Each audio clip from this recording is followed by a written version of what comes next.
Welcome to another DCS video, and this video is going to be a little bit different. Partially because I wasn't recording the first 90 seconds of the flight, but I'm actually going to break down the fight, which starts in an ominous position to where I use a couple of different tricks to turn the table against a very competent opponent. Some people will say that the F-15 pilot was too fast, too slow, should have done this or not done that. Now, the F-15 is a two-circle fighter. It needs to be fast with a low angle of attack. If it gets slow, its AOA climbs, and those wings turn into massive air brakes. And my opponent seems to understand that and flies the Eagle how it needs to be flown. Could he have won the fight by doing things differently? Almost certainly, but that's one of the tricks of dogfighting, forcing your opponent into making mistakes or setting traps for them. But make no doubt about it, this is a competent pilot. If you've been watching the tack view, you probably noticed that following the merge I pulled a hard turn and managed to get an early shot which missed. But my opponent kept his cool, kept his speed and kept his game plan, and has now got into a rate fight which he's clearly winning. Water, water, water, water. If I carry on like this, then he's inevitably going to be able to get a shot on me. However, I'm not overly concerned. I'm actually going to let him get into a firing position. Almost. What are you doing? You're slowing down! You're slowing down! I'm bringing him in closer, Merlin. You're gonna do what? I really am going to slow down and bring my opponent in close, but nothing at all like what Maverick does. Let's pause there for a moment and take a look at the situation. Now, I'm around 45 degrees away from him, and he's probably 25 degrees off me. If he pulled hard now, he probably wouldn't quite manage a snapshot, but he'd lose all his speed. One more turn, however, and I'm dead. He's also doing a healthy 370 knots, whereas I'm only doing 180. But what I want to do now is to apply lots of vector to bring him as close as I possibly can and slow down. I'm going to reverse the turn and point my nose as high up as I can. Caution. Landing gear. Water, water. 15 seconds.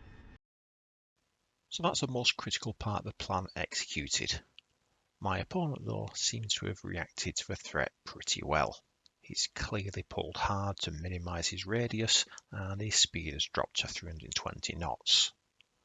My speed is right down to under 80 knots, but I am nose high and critically, as I've dumped so much speed, I'm still inside his circle. And for the moment, there's nothing that he can do other than hope that I miss. 15 seconds. Water, water. Water, water. Landing gear. Caution, caution. This is where that Top Gun moment pays real dividends. Not only did it let me do the reverse just then, but now I've got room to accelerate. I'm on zero vector and barely pulling back on the stick, so accelerating really quickly and already up to 200 knots, and I'm lining up for a more accurate gunshot. Water, water. And I've got 4 hits, but as it transpires, none of them have done any real damage. Caution, caution. Water, water. So let's look at that again from the top-down view. There's the initial reverse, keeping inside of his circle. And there's that first snapshot. I do lose control of the aircraft briefly. I'll start to bring it round. And as soon as I know that I've won that turn, I accelerate hard and take that aimed shot. Normally I would have carried on in a one circle fight there with the intention of gaining more energy or forcing him to lose energy. However, having hit him, I assumed that he'd be damaged, allowing me to go in for the kill. But once again, he's shown himself to be a good pilot by changing tactics and going into a vertical fight. The other thing that he's done is to ensure that he's regained energy before going vertical. So once again, he's got an advantage. Now, I can definitely live with the Eagle in the vertical if it gets slow, but he's wisely got back up to 400 knots, and that's going to be a problem. Landing gear, water.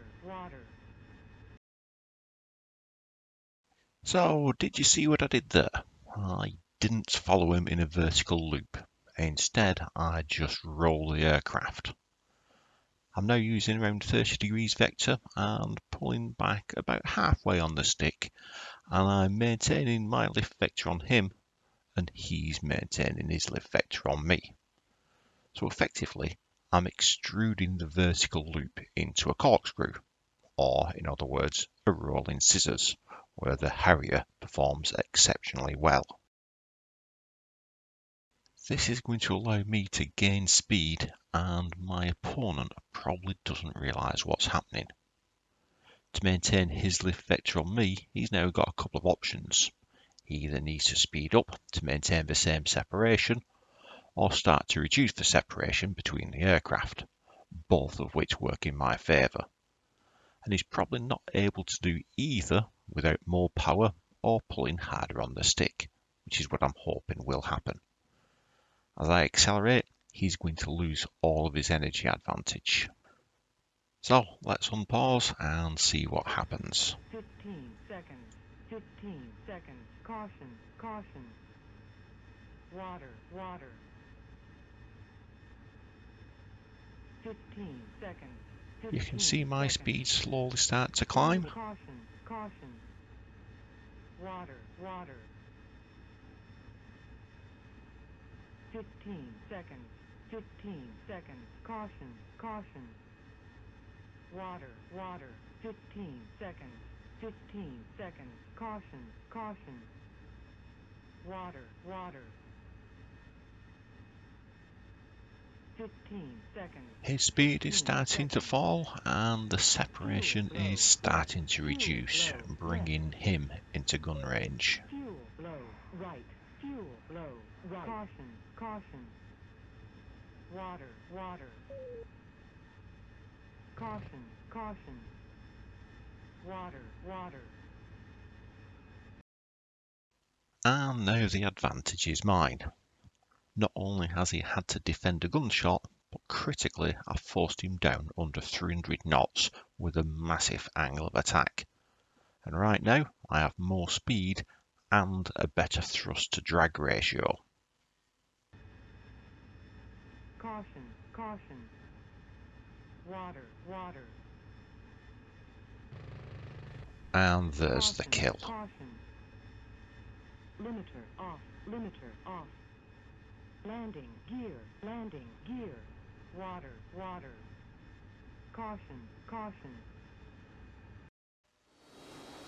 Hopefully my opponent sees this video and recognises himself. If so, please do say hello.